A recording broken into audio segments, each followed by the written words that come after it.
everyone, and welcome to today's Real Talk, End the Silence, empowering the conversation around suicide prevention. Now, suicide is a very scary topic. It's an uncomfortable one, and one that many are not sure how to navigate. There's a lot of different reasons as to why such a topic is not openly spoke of. However, today's discussion, we aim to really start and stress that dialogue, to raise awareness by sharing information that all of us can use, not only if we ourselves are struggling, but also we can use it to provide hope to those who may be struggling with their own mental health and wellness. It is okay to not be okay, and yet we still have those barriers that do get in the way of having such an important conversation. Now, based on data, the World Health Organization says that more than 700,000 people die by suicide each year. That is one person every 40 seconds. Now, if that doesn't tell you this is an important topic, I don't know what does. Today, I'm joined by a group of panelists from across the world that each have made not only a professional commitment, but a personal commitment to trying to lessen the stigma around suicide, open up that conversation, and prevent suicide from happening. I welcome my esteemed panelists to the screen. Hello, everyone. So again, truly grateful to have each and every single one of you. And before we do get started into our discussion, I think I'd be amiss not to share with those that are listening each and every single one of who is joining us today. So Randy Thompson, who we've seen on other panelists of Real Talk, is joining us again today. He's the Vice President and Business Development with Living Works. He's also a member of the Board of Trustees at CISP, which is the Construction Industry Alliance for Suicide Prevention. Randy has spent the past 30 years, amazing, 30 years in the mental health field. I'm old. Mission, almost, well, come on. This is something to we have to state, 30 years towards the mental health field. Absolutely amazing. His mission has always been in prevention and early intervention of issues that impact people's ability to live a healthy and happy life. Now, in suicide prevention, we tend to focus on training, building networks of safety in all communities to ensure that people struggling with suicide get the support they need, and also build a foundation that anyone can help. And that's the key. Anyone can help. Now, as a suicide loss survivor, Randy brings his dedication and passion about helping people find ways to keep their families, their friends, their coworkers, and community members safe, not only in his personal, but also his professional life. So welcome, Randy. Thank you for having me. Thank you. We also have Cal Bear, who is the Vice President of Workforce Risk and Worker Wellbeing for CSDZ, a Holmes Murphy company. Oh, that's a lot to get my words around. The CSDC specializes in construction insurance, surety, and risk management. He has served on the editorial advisory board for construction business owners since 2016. He serves as the executive committee of the National Alliance for Suicide Prevention. Amazing. The expert advisory group of the Center for Workplace Mental Health, as well as the Lived Experience Advisory Committee of the Suicide Prevention Resource Center. Truly grateful to have Cal join us. And also, I do want to mention that he was the past national CFMA officer. He's instrumental in the formation of the Construction Industry Alliance for Suicide Prevention. Absolutely amazing. Thank you, Cal, for joining us. Thank you, Christina.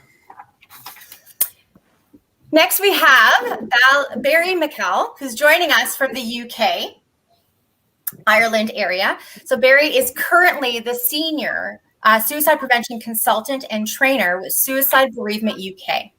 He's also the patron for the Support After Suicide Partnership within England and the director of the National Suicide Research Foundation within Ireland and the board of members. wealth of knowledge on the screen so far. And I must say that, 2016 or within the 2000s, early 2000s tends to be a trend, because in 2016, Barry was the winner of the American Association of Suicidology, the Roger T. Tierney Award for Services in Suicide Prevention. Unbelievable, and congratulations on that achievement.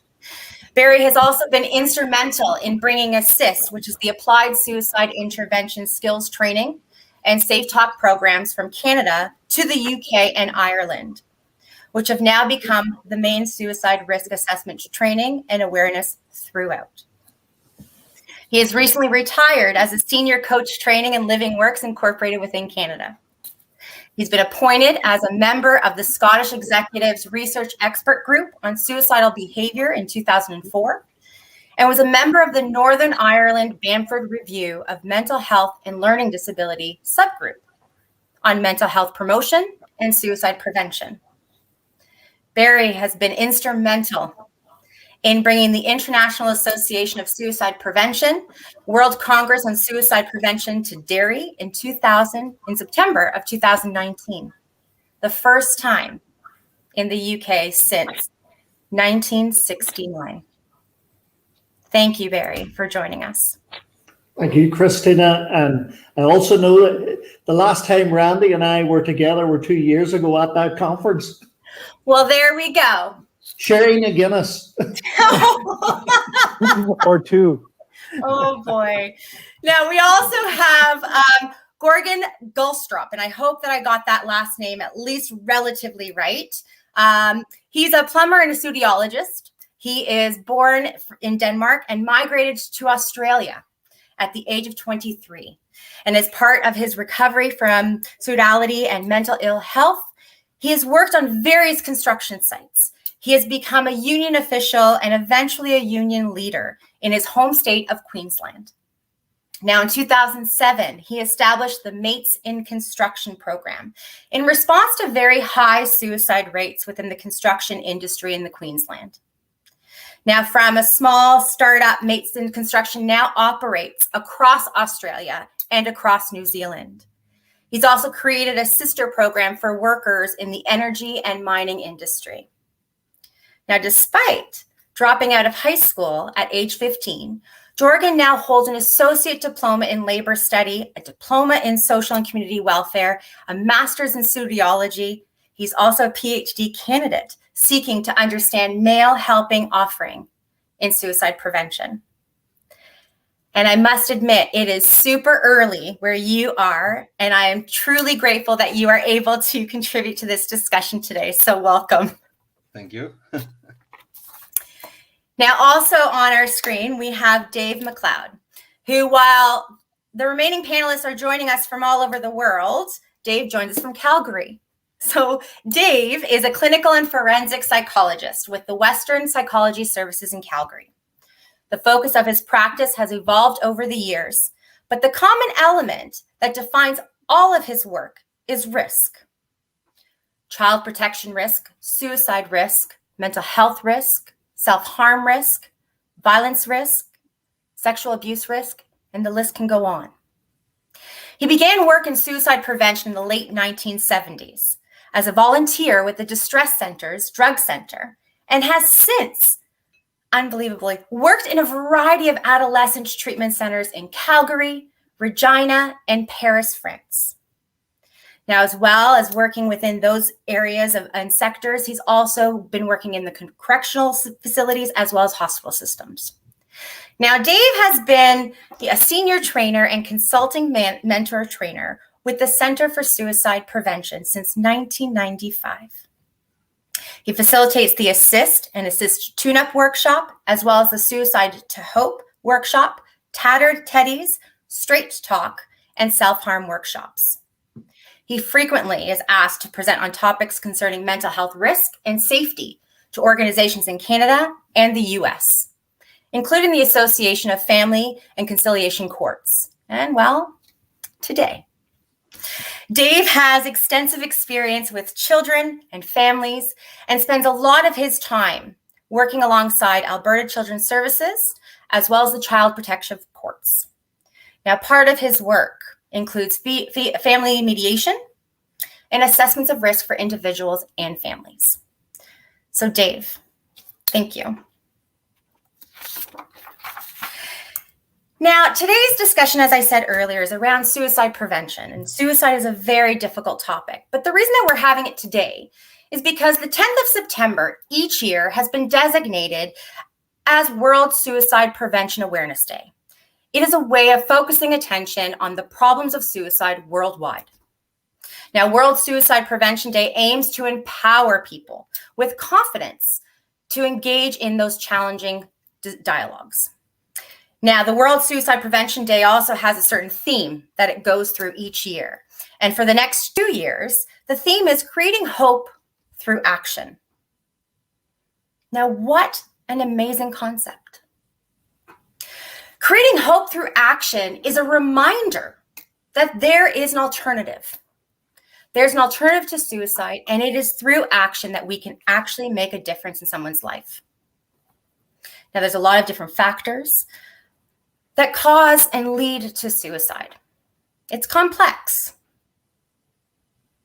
There's no single formula, no single approach. And though what we do know that is universal in creating change, in promoting hope, is conversation. So I'd like to sort of look at and explore why we think talking about suicide can be overwhelming, or at least uncomfortable for most people. So, Gorgon, I'm going to start with you. Why do you think the topic of suicide is so difficult to talk about? Well, I don't know. I think in a lot of ways we have a lot of social rules about what you can talk about, what you can't talk about. There's a certain amount of stigma attached to it generally. But stigma, of course, often comes from ignorance and fear, and the combination of the two. So it's an area where we might actually miss or dismiss or avoid getting into conversations because we are fearful about what we don't know. We're fearful about we don't know what to do about it. So we don't want to open up conversations we can't handle.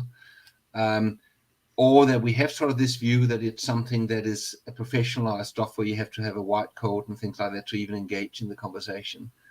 My experience is actually when we create an environment where it's okay to talk about suicide, people will talk about it and talk about it quite openly and really well. And so I think it's one of the things. We've set a whole heap of rules about what we're allowed to talk about, what we're not allowed to talk about. And unfortunately, suicide has been one of those areas, in part because we might have been fearful about it. My experience from the construction industry and the industries where I've been working is once we actually allow people to talk about it, there's no barrier to it. It's quite easy. I bumped into Cal a few years ago in an airport, and we're just going to have a half-an-hour conversation about what we're doing, and 4 hours later, we're still sitting there. So it's not like, so once you're into it and once you're used to it, it's not that hard, but it can be hard until we've actually set the settings in a way that gives us permission to have these talks. Of course. And you bring up a valid point. While you've made the point in regards to the construction industry, when it comes to various cultural backgrounds and various individuals from various countries, they also have that sort of same barrier in that this is just not something to talk about. So I think we can actually learn a lot in that overlap between the two. Now, Dave, what do you think is a contributing factor to why it's so difficult? Well, let me just piggyback on that. I think you're right with the whole comment about it. It starts with, do we feel like we have permission to talk about it or not? And when you bring in the element of culture, let's make a distinction. There's the capital C cultures, the systems of faith or the countries or citizenships or whatever, but we all have our small c cultures, our own families, the existence that we have. And for many people, it's just an unspeakable subject. So to talk about suicide is maybe hard enough. To talk about it as some sort of a phenomenon that exists outside of our place is one thing. But to recognize that there might be somebody right in my circle where I've got a bad feeling about how things are going, to talk to someone about suicide and their own suicidality might be even more frightening. Because, you know, as you just said, we're afraid ask because we just don't talk that way. That's not the language we use, and things are going to get weird. Or because I'm afraid if the answer is yes, then I just got myself a responsibility to do something, and I don't know what to do. Or I'm afraid that I might make it worse if I bring this up. So there's all kinds of things that hold us back from talking to people directly about that. You bring up actually another great point with regards to responsibility. And, I'm always of the mindset there's a difference between responsibility and duty, right? And if we sort of take a step away from either of those terms and sort of take it from the perspective of just humanity and wanting to, be someone's cheerleader or teammate of support without an expectation of any particular outcome, but that can also, in my opinion and in my experience, lessen some of that, not only cultural stigma, big C, little c, but also that personal stigma that an individual might also be carrying. Now, I open up the floor. Maybe, Cal, is there something else that you think contributes that hasn't already been discussed with regards to that topic of suicide? Yeah, I really appreciate both Jorgen and Dave's perspective. I think one way we were able to do this in the workplace was to reframe this as a safety, health, and wellness topic. And that really helped normalize this conversation. There still was that fear of the unknown. There was that fear of responsibility. It was putting people outside their comfort zone. But in the framework of safety, it was demonstrating that concern, that empathy, and really not letting someone work around unsafe conditions. So if someone was distracted, maybe with mental health or an impairment, it gave us an opportunity to intervene as a coach and really just provide that coaching and counseling to say, hey, are you okay? Do you need assistance? So that was one quick bridge to how we've talked about this topic professionally. Excellent. Thank you. Barry, what about yourself? Well, I was actually just thinking when all our speakers were with what they were saying, and actually suicide is part of a continuum, and it's the end result if we don't get in earlier. So, if we recognize when people are experiencing distress at an early stage, and I know, Jorgen and myself have worked together. We were working on a building site in London, and it was amazing when you create a forum where people can talk about these things, they will talk about these things. But it's finding the right place for them to talk about. But if we can all educate our colleagues, our family, our friends, and having the courage to actually pick up on something when we know someone is out of sorts, and just fighting the courage to say, look, you're not yourself today, and persisting with that there. We can get in early and get the support to the people long before they ever get to that place of thinking about suicide. And unfortunately for a lot of people, no one intervenes in those early stages. So that's why it's important that we do have programs that are developed, like with Living Works, like with Mates in Construction, with the I Am Here program that's working in industry. If we incorporate all these programs, actually, we can help reduce a lot of the numbers of suicides by getting people the help at a very early stage. And you bring up a good point with regards to the continuum, right? And, there's been obviously a lot of talk, especially more recently, around mental health and building the awareness around the continuum that exists between an individual that is thriving to identifying someone that may be struggling or in crisis. It's important that, we all pay attention to, while there could be a link, and there is a link, normalizing that conversation around mental health normalizes the experience. And we need to sort of do the same thing when it comes to suicide. Now, Randy, do you think there is, a link between mental health and suicide? It's a great question, and one that I think many people have an opinion on. For me, when I hear the term mental health, and I've been in the industry for many years, there's always seems to be a bit of a negative connotation to mental health, when in fact, the actual definition of mental health is a state of well-being. Someone's ability and individual's ability to realize their abilities to cope with normal stressors of life. That is really what mental health is. The other thought is, when someone dies by suicide, I think it's pretty obvious that there's something wrong. So to associate mental health with suicide, I think is wrong. I think there's an opportunity there to save people from suicide. There's only 5 to 6% of those who have significant mental health issues that actually do die by suicide. Mm-hmm. So for me, it's, yes, mental health is important, and we often talk about prevention and early intervention. When it comes to suicide, I'd like to look at the risk factors involved, because those are things that we can control. And there are a number of risk factors when you think about suicide. There's individual risk factors from depression, misuse of alcohol, etc. There are relationship factors when it comes to suicide. Talk about a difficult separation or divorce, bullying, a history of bullying. There's community factors when it comes to suicide, barriers to healthcare, people not able to get the help they need, perhaps people in remote locations. There's also societal factors to suicide, the stigma associated with mental health and what we're talking about now.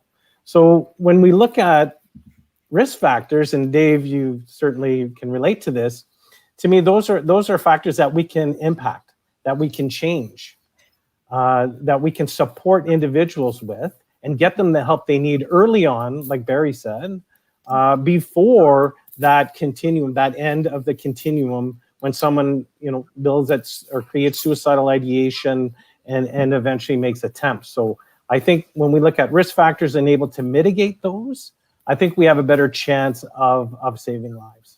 Now, I think it's important also to mention that with regards to risk factors, this does not necessarily mean that checklist that we need to pay close attention to. It's a matter of identifiers, warning signs, invitations, whatever we want to title it, that increases one's thought of contemplating taking their own life.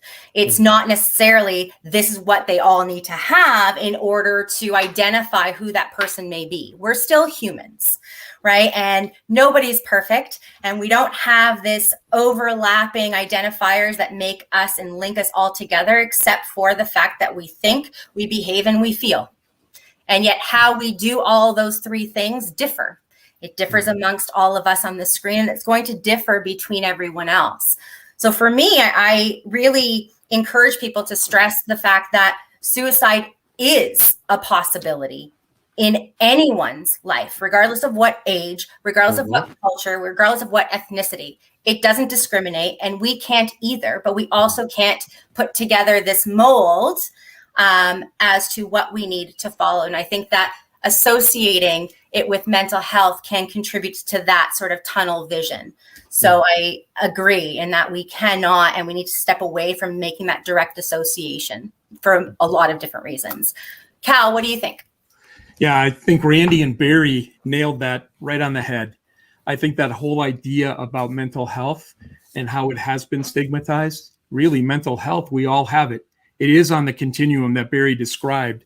And mental illnesses do comprise a small percentage. The areas of greatest concern to me are loneliness, isolation, chronic pain, those substance use disorders, maybe the lack of coping skills.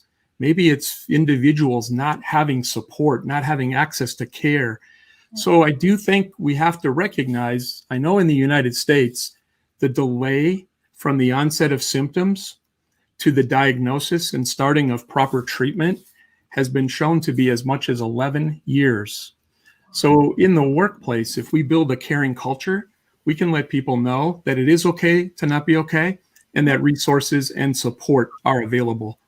I think the last area that I'd like to highlight, just Randy, you did a nice job setting this up. When we talk about risk factors, too often people think it relies on data. And yet there are patterns that we know from risk factors. If we didn't wait for data and we took action, we could knock down those barriers a lot faster. I agree. It's for me, it's about, we talk about creating hope through action. Well, part of that action that we need to take is time and listening and just being present and aware. And that doesn't cost us anything, but it can make a significant impact on somebody's life. Now, that's sort of part of, I think, the aim to World Suicide Prevention Day is, again, promoting that awareness and providing people with the various tools, strategies, tips, information that can help contribute to their own confidence and their own learning around suicide, whether it be they themselves that may be struggling or what they can do to support others. Now, it is a day that is celebrated annually, and though, let's be honest, to actually create change, we need to gain momentum. We need to continue it moving forward. So it needs to continue beyond the day.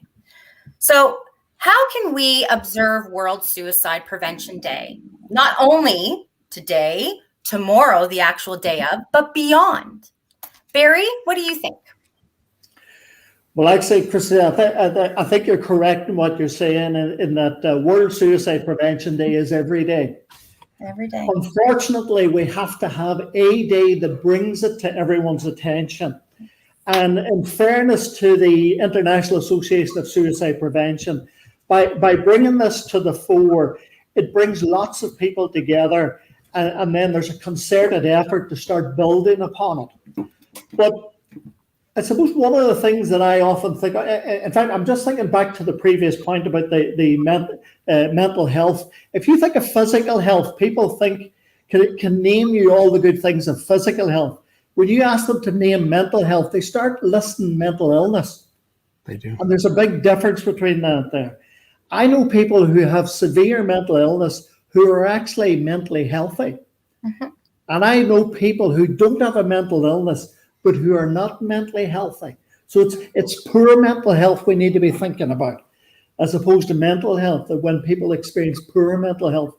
But one of the things that I think about for all of us that are out there, and getting away from clinicians, because people sometimes think it's only experts can do this here. And I know some experts that I wouldn't let near my dog. And I know a lot of people who haven't had official clinical training who I would put my life in their hands because they are caring people. And we all want to prevent suicide. So one of the big things I think is that we need to reach out and, challenge our own fears to reach out to people that we're concerned about. That could be our family, it could be our friends, it could be our work colleagues. And it's not somebody behaving strange, it's someone who isn't just being themselves. I was asked on a radio interview one time, what does someone look like who takes their life? And I said, take a look in the mirror. Yeah. That's who takes their lives. You and I. We all have the potential of getting there.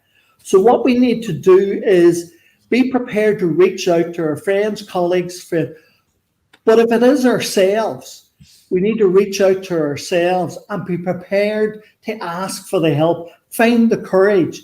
And as Randy knows, I'm big into my music, and I thought about this and I thought of the words of the song, I'm starting with the man in the mirror. Let's start with ourselves.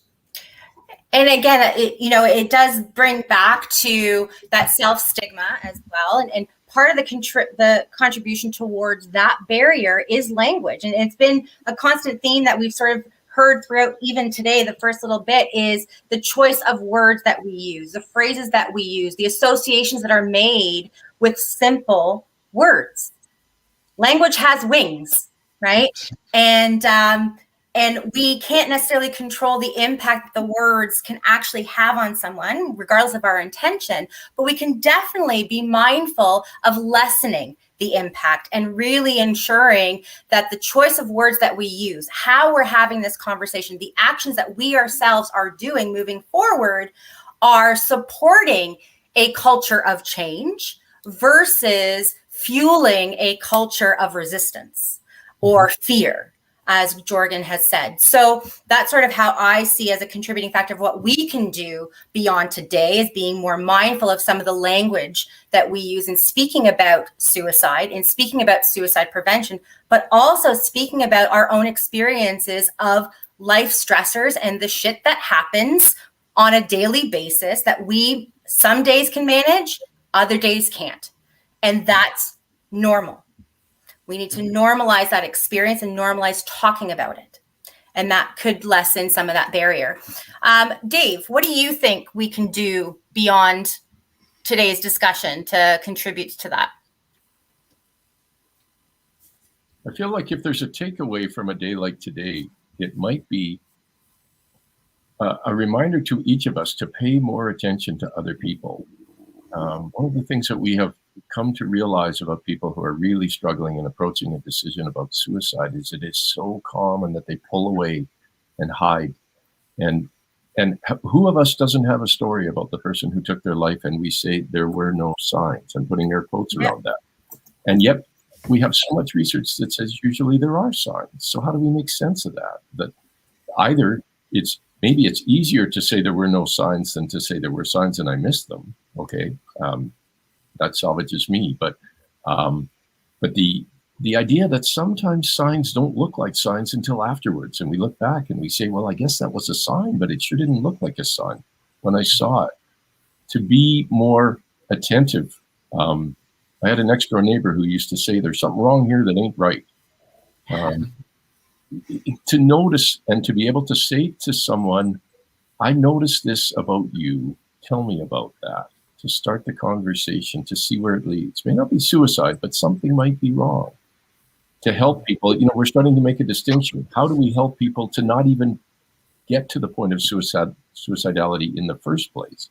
And then secondly, how do we help them once they're already consumed with the idea? Those are two different challenges, but maybe there's something that is in common, and that's just simply paying attention and be prepared to shut up and listen. Exactly. And again, we've talked about the early intervention. We've talked about being aware and being present and mindful when, let's be honest, as human beings, we are intuitive beings. We have that gut feeling when something just doesn't seem right, whether it be with another individual or whether it be with a situation. And we need to be more in tune with that, but also comfortable with having that conversation, asking that question when it is regards to someone else. And that does start with, how do we talk about suicide? How do we approach these conversations? And, Dave, since we just sort of left off with you, how would we have those type of conversations and talk about it with families? Like either as a parent or as a family member? Yeah, great question. Because we already in our families have our own patterns of talking to each other. We have our relationships. We have subjects that are part of the everyday conversation, and then we have new subjects that we never talk about. And there's a lot of pressure to kind of stay within the same sort of language. If I have a brother and he and I talk chainsaws and body checks, and then I notice one day that something about him doesn't seem quite right, it's going to feel odd for me to say, how have you been feeling lately? Because we don't talk that way. And yet there is a basic sort of a straightforward, caring kind of language that says, I've noticed this about you. What's going on? What's happening? And to begin to build and shift. I would rather it go weird and have the reassurance that I have checked something out and it's not a problem, or it is a problem and we're going to get it fixed, then even if it means that things are going to get odd for us, then not to try, and not to take the risk. But there can be all kinds of pressure within families to stay within the accepted sort of pattern of how we talk to each other. Well, and that sort of raises the question, there's a lot of different relationship types that we as humans have, right? We have our relationship types with our romantic partners, our family, our colleagues, and yet all have a very similar type of dynamic that remains consistent, that we can utilize and leverage to start having those conversations when we notice that something may be off. So, Cal, what do you think with regards to colleagues having that conversation and what that might look like? Yeah, Christina, if you don't mind, I think Dave really on that family really hit home for me. I have 5 children. They're now grown, but I have a little bit of expertise maybe in this topic of family. Yeah. My birth family was pretty open about mental illness. it was on both sides of our family. So my parents were pretty open. We talked about depression. We talked about anxiety. We talked about bipolar. It made it okay for us to know if we might need help. And it helped me through some struggles when I was an adolescent. When I got married, my wife didn't necessarily know some of the skeletons in the closet. Probably the first time I'd felt unconditional love, but we had the opportunity to talk about observations from her family. We were intentional about how we were going to raise our children. So I want to be mindful of the time, but Dave, I think you described those family conversations. That was probably the turning point in my understanding about mental health and suicide prevention. Talking to colleagues is very similar, I believe. It really is being intentional. It's being present, as you've said. It's looking for those warning signs: isolation, loneliness, withdrawal, a person who's normally been more jovial but pulls back, where that little humor, good-natured kidding, that nudge doesn't meet with the normal response. It's making yourself vulnerable, and it's asking, are you okay? And very few times I've noticed will people respond the first time. They want to see if you really care. So it is that word persistent someone else used, and it's listening and then responding. I'm talking a lot here, but avoid the temptation to talk, listen, and then empathize and follow up. But I think one thing that I've seen with colleagues, sharing a caring message, either words or action or even a note. I've left those in a lunchbox where someone, hey, recognized that I cared about them. And it goes a long way. For sure. And, again, we know that suicide is a difficult topic. It has been, and we're doing our best to chip away at that and lessening the difficulty around it. And though we also have to meet people where they're at. So simply demonstrating that we are a safe, non-judgmental person to be that person, that listening ear, that sounding board for them is also a key step towards establishing that type of relationship shift to allow such a difficult and intimate conversation to occur. I always say it's important to listen to understand, not listen to reply. Mm-hmm. You have to listen to understand to know how to respond. And, it again is something that can be applied to any relationship type. But I do feel that, again, that colleague type of dynamic can be tricky because it does sort of have that balance being before duty and responsibility. And it's a different type of close connection. So, Gorgon, I want to hear what you think with regards to that conversation of colleagues and suicide. I think colleagues is a really, really good opportunity to intervene both upstream and in the moment. Suicide is a behavior. It's a response we have to the circumstances. It's not an illness, and often because we put it in that paradigm, it can be a bit disarming and a bit difficult, and you sort of step away from it.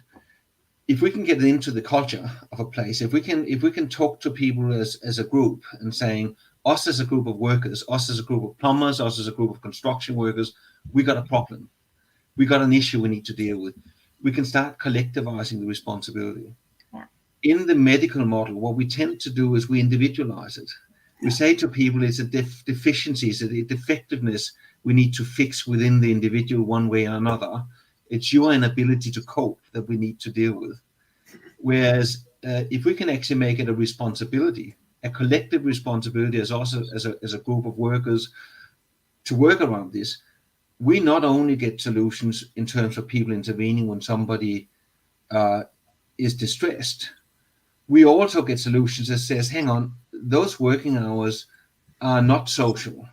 Those working away from home without proper communication strategies to contact the loved ones is not social. These are risk factors, and that takes it back to Cal in terms of the workplace, or placing it as a workplace health and safety issue.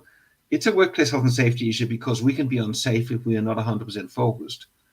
But the workplace, for instance, can also actually impose additional risk on us that can become lethal when they impact us on us in a mental health way. So I think that talking about it as a colleague, as a normal sense of communication, the same way as we will talk about the missing handrails is a major issue on this side. actually starts broadening this as something that is more than just a medical issue. It's a social issue. It's about how we actually sit within our environment and how the environment interact with us. Wonderful. Thank you. And again, I like how you highlighted the fact that suicide is a behavior, right? Mm-hmm. And behind every behavior is an unmet need. And when we look at trying to address the unmet need, we are better able to have sustainable and meaningful change, and better support of that individual.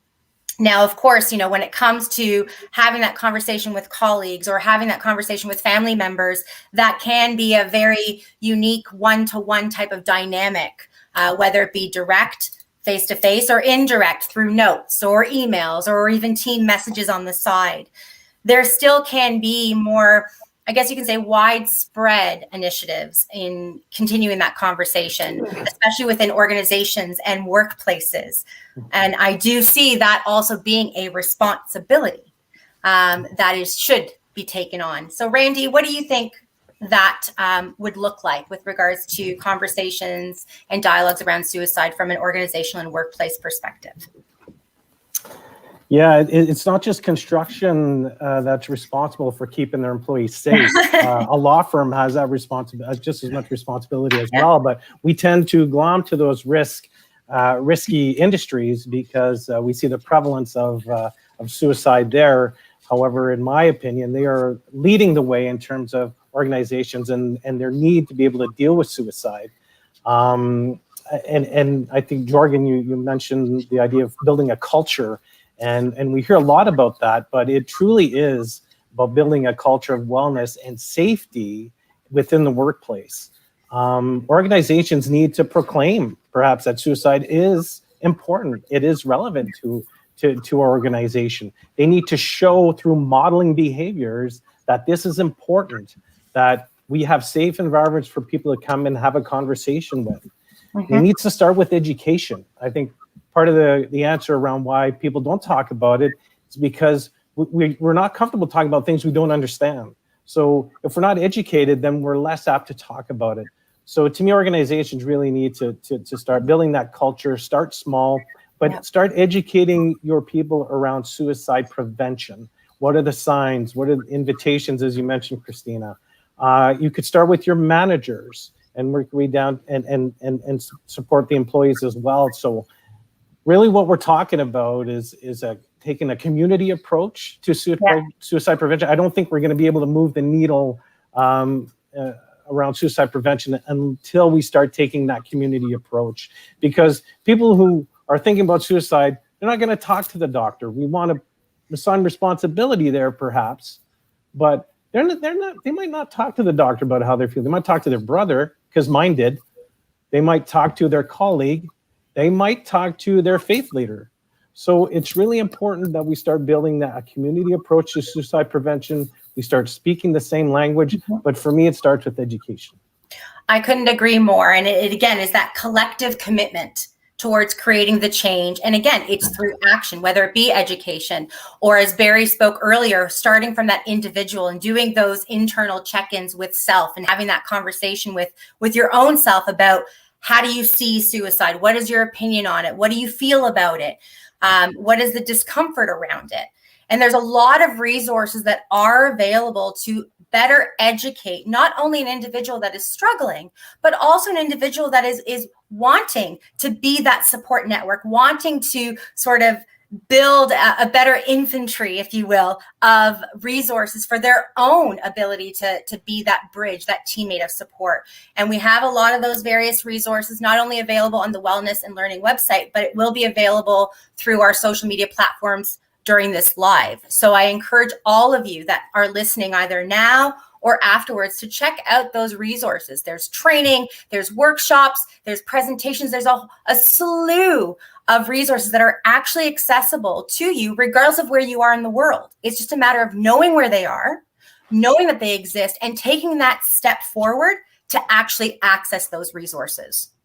And that is a very individual commitment as well. You have to want to do it. You have to feel comfortable to do it. And I think that contributes also to that internal individual conversation that we have. Barry, what do you think with regards to the individual perspective on that talking of suicide? Well, taking in what everyone has said there, I've always thought that one of the most important things about suicide prevention is demystifying that it's only clinicians can do suicide prevention. And actually, most suicide prevention doesn't happen in the clinical room. It actually happens with friends talking to each other. And I'm reminded of, I was coming in from the airport in Dublin, going to the Irish Parliament, and got into the back of the cab. And the cab driver said, "Where are you going?" And I said, "I'm going to the Irish Parliament." He said, "Are you a politician?" I said, "No, I'm not a politician." "What are you going to the Irish Parliament for?" "I'm going for a meeting." "What kind of a meeting are you going for?" And sometimes I won't say exactly what I do, but on this occasion I did. And I'm going to give you the short version of this. But as the journey went on, I picked up that there was something going on for this cab driver. And by the time we pulled up outside the Irish Parliament, I discovered that this guy was thinking of killing himself. And he had told me how he was going to do it. Now, what I was doing, anyone could have done. The formula that I was following, and I'll have to promote Living Works here, I was following the assist program. But we trained up our cab drivers in our city in assist and safe talk programs.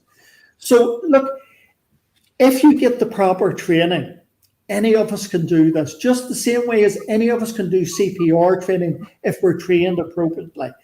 But we do need to reach out. And if we're interested in helping to prevent suicide, all of us need to find out what's available within our communities, because it's everyone's responsibility to prevent suicide, not just clinicians. And we all have a part to play in this. Again, agreed completely. And we can sort of bucket three main elements that we can all follow through and all really make those steps forward. It's connect, it's discuss, and know your resources. Those three elements, anyone can have access to, anyone can utilize. When you connect with someone on a more personal level and from a position of caring and actually genuinely caring what's going on with them, and not just kind of sitting there going, yeah, I really want to know how things are going, but then you're sort of sidetracked into something else. That nonverbal demonstrates that you're not my person. You're not the person I'm going to trust with something that's so delicate and so intimate to what I'm experiencing. So that being present and actually genuinely offering that person your time, your attention, and creating that hope through those actions allow you to have those discussions. And then connecting to the specific resources of support. And all of those are various elements of strategies and tips, which I think are valuable to start talking about. And while we sort of continue this conversation, I do invite anyone that is listening to us live to pose any questions that you may have, either for myself or the panelists, that we can address for you today. But while we are doing that and awaiting those questions, is what are some various prevention strategies or tips that we would like to share with those listening or maybe listening in the future? Gorgon, what do you think might be a valuable high-level strategy or tip to make sure that we share? I think start talking about it.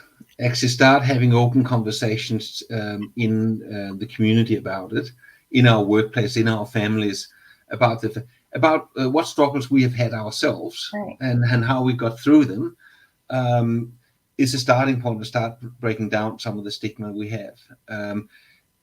When we do it in a way that is done within the respective cultures we work within, how we talk to each other within the family, how we talk to each other within the workplace, it becomes a lot less scary to intervene.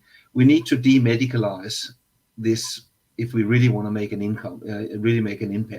We need to make it conversations we're having on a day-to-day basis with each other, mm-hmm, in normal language about normal things, because that's where the issue sits. That's where the problem sits. That's where you're going to find the people who are struggling. They're not going to sit in the doctor's surgery. Yeah, exactly. Cal, what do you think? I agree with many of these concepts. I think it does start with learning yourself. I think it's, unfortunately, we still use that word, mental health literacy. We call it mental health first aid. But to Barry's point, that's a great starting point. And I think demedicalizing is a word, Gorgon, I have not heard us use before, so I really appreciate that perspective. But I think it is making it regular conversation. Again, I focus in the workplace. I focus on other communities. Whether you're a youth coach, a youth leader, a sports leader, there's opportunities in your own community to share resources. And it can be really simple. One of the best strategies I've used for many years are wallet cards or having contact cards in phones and just putting that number so it's there if someone does experience a crisis or they can share it with someone else. So it's a really simple tip, but it's something most of us will have a cell phone, and it's a great way to make the topic transportable. What I would say there is it makes it a real-time conversation. To me, there's nothing worse than saying, I'll have to look, I'll get back to you with that information. It's taking immediate action to bring that hope right now in real time. Wonderful, thank you. Randy, what do you think with regards to prevention strategies? Yeah, I totally agree with the panel, of course, and their comments around really individualizing suicide prevention and deciding if you want to be a helper or not. And then there are different levels of help that people can provide. And I'll reiterate Barry's comment that anyone can help. You can be just someone who is aware that, there's suicide happening, suicidal ideation, there's thoughts there. You can just be aware of that. There's training available for those who perhaps want to be a connector, so that when you become aware of someone who might be suicidal, you're able to connect them to supports that will help them, right to providing interventions.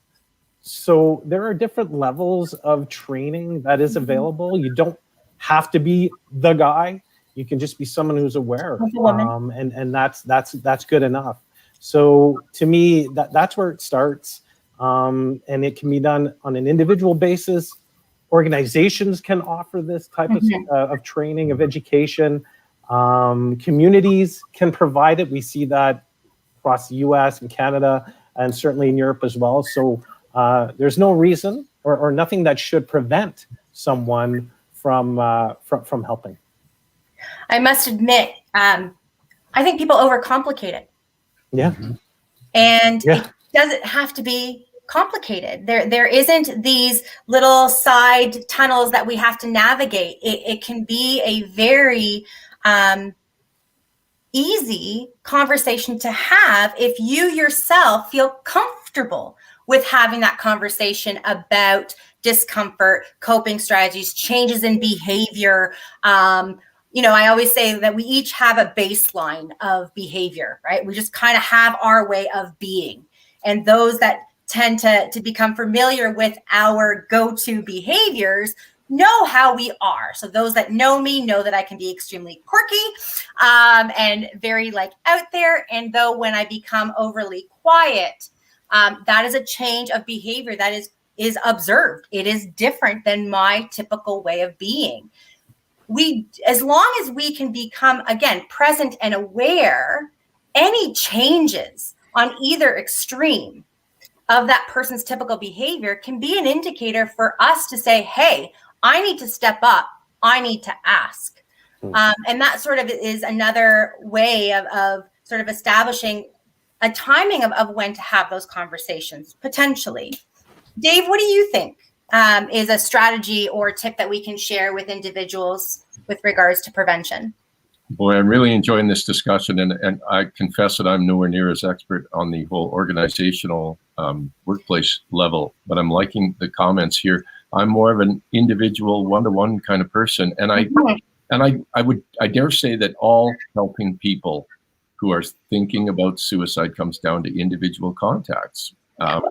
And so, to whatever degree any of us, as possible helpers, can make ourselves approachable and accessible and people that are easy to connect with, we maybe break down some of the fear that stands in the way of meaningful conversation. And recognizing, I think also, just to piggyback on what you said, Christina, to free ourselves from the idea that there's a right or wrong way to do this. And if you haven't had the training, you can't. And if you don't have the right letters in front of your name or after your name, you can't do this. And it's so much about curing. And I had one person one time who said, I would rather talk to somebody who cares about me but doesn't know the first thing about suicide than talk to somebody who knows everything about suicide and doesn't care about me.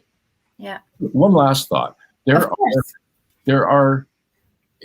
We've seen it over and over and over again. We've heard from people that even in the final throes of an act of suicide, almost always there's a part in this person that doesn't really want to do this. People don't take their lives because they want to die. They take their lives because they don't want to live the way they've been living anymore, or they're afraid of how they're going to have to live. And if there was another way, they would take it. People would like to find the hope. So to whatever degree we can make ourselves available to listen and support them and help them find the hope, that's what they're looking for. It is so very true. And yet it's not something that is widely discussed either. That isn't something that is spoken of and highlighted, that this isn't the result that someone is planning out to actually achieve. It's a thought that then becomes a reality because they don't know what else to do. And, just simply being that person, that ear, that support network, even just that go-to, even if they don't go to you, knowing that you're a safe space, knowing that you care about their well-being, their wellness, and what's going on with them can be that seed of hope that is enough to be planted in order to grow and change their perspective of things. Now, that's not to say that, through all efforts that we make, they don't decide to take their own life. I really feel that I need to say this. I'd be remiss if I give, this discussion, this platform, and not say that sadly, we are not able to change all people's outcomes. And with that, knowing that someone has taken their life and potentially not being aware of what those signs are. And that, again, Dave, you mentioned earlier where they I had no idea, or I didn't see the signs, or, that is a common reaction to those that have lost someone to suicide. And there's guilt. Let's be honest. There's guilt that's attached to that experience that can be overwhelming to that individual themselves. So what do you think we can do to help educate those that may be listening, that may be feeling that guilt or fearful that if, a family member or a colleague or a community member has lost their life to suicide and they didn't know or they didn't do something to stop it, might be feeling? Randy?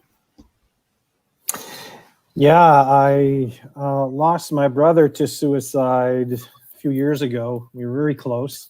I was working in mental health. I was aware that things weren't going great. And he decided to take his own life. And the biggest challenge for me was to come to the understanding that I was not responsible for his behavior.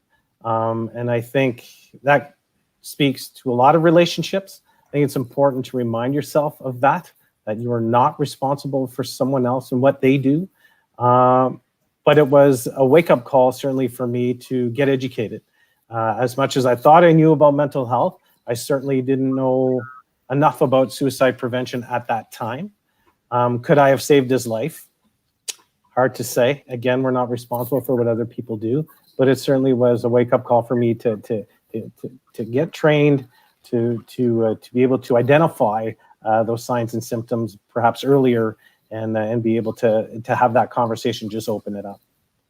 Wonderful. And again, it's important to reiterate that there is no one fit model when we are in a position to offer someone of support. There's a lot of different avenues. There's a lot of different ways that we can offer support. And there's also different resources of support that are accessible to someone that may be struggling, may be in crisis. And they are widespread. Today is about building that awareness that we each have our part. We each can make that difference with the simple fact of time, with the simple fact of conversation, with the simple fact of offering someone hope. So Barry, what do you think might be something that we can encourage people, sort of last thoughts before we start wrapping things up? Well, it's actually a very common thing when you lose someone to suicide. Well, two key things, guilt and shame, tend to come along with when we lose someone to suicide. And I'm reminded of a client that I had one time who had said to me, I'm responsible for my son's death. And I asked him, did you ever tell anyone that? He said, I told my wife. And I said, and what did she say? She said, I wasn't responsible. And I said, well, did that stop you from feeling guilty? And he said, no. I says, do you think if I told you that you weren't responsible, would that stop you from feeling guilty? He said, no. I said, guess what we're going to do? We're going to work on why you think that you're responsible and why you feel guilty. And I said, and what we can maybe do is help reduce your feelings of guilt, because guilt comes back again at times. Yeah. And we can be reminded of it. But we do have to help people have conversations about feeling guilty rather than trying to placate them. We need to let them open up about their feelings of guilt. And it aligns with what we're encouraging everyone that is listening to us today. And that is having that conversation, that we don't need those letters, that we don't need that education, that you don't need to be a clinician, a doctor, a psychiatrist, a counselor, whichever title you want to use, depending on where you are at. It is about us being just support and being that ear, and that we don't need to have those medical qualifications, but we do need the education. And that is through various resources. There are accessible training opportunities, Living Works being the driving force of suicide prevention training and workshops, and a variety of different training opportunities through them that, frankly, I think each of us on the screen are able to facilitate. But again, those resources are accessible to you. And the important message is, and for today's discussion, is really inviting everyone to join us in our commitment to reduce that stigma, to build the awareness, and to be a connector, and to be part of that support network of awareness. That's where it starts. That's the first step of today. And I encourage each of you to join us in our commitment beyond today. All of us can do our part. All of us around the world have a different responsibility, a different duty, but we all share the commonality. And that is our voice. That is our ears.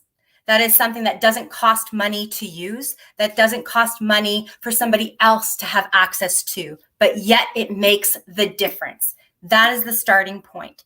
It's being able to simply demonstrate that you are that safe space and that you can help them create those moments of hope. Create hope through action. We can make the difference. We all can do our part. Now, I also invite each of you to join me and others around the world tomorrow, 8 p.m., and light a candle. And that is to really demonstrate an act of remembrance towards those that we have lost, those that have lost, and those that may be struggling. It is a simple act, but yet it creates hope. Together, we can make sustainable change, meaningful change. It starts with language, it starts with a self-evaluation, and it starts with that first step, which you've taken today by listening, but now take it beyond today. Look at the resources, educate yourself, and get comfortable with the uncomfortable, because that will normalize the experience. I do want to thank all of my panelists for joining me today. You have left us yet again with powerful, meaningful, motivational, and inspirational stories, tips, strategies, and also validation that we don't need the credentials to actually make a difference in somebody's life. So thank you all for joining us, and I do wish you all the very best beyond today. Remember, end the silence and empower the conversation around suicide prevention. Thank you very much. Thank you.